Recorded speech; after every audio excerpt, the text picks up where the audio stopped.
Speech సరే okay. ఒక question అడగనా? చెప్పండి చెప్పండి. లైక్ దుల్కర్ సార్ ఒక ట్వీట్ పెట్టారు.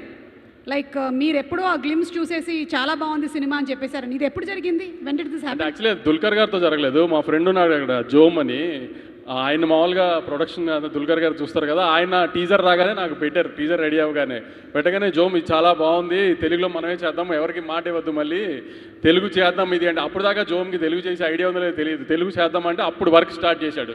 అంతా sir because of him we couldn't get a bigger opening sir. Because of Jome's delay and Jome's laziness only, we couldn't release properly also.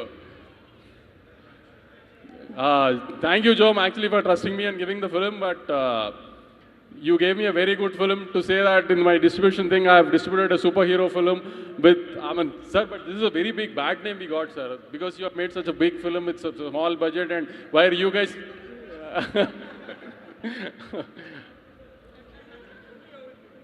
See, two of our directors, sir, costliest directors in his own league, Nagi sir and our Venki, you know, no, sir. How much we spent on a bank set, you know, no, sir.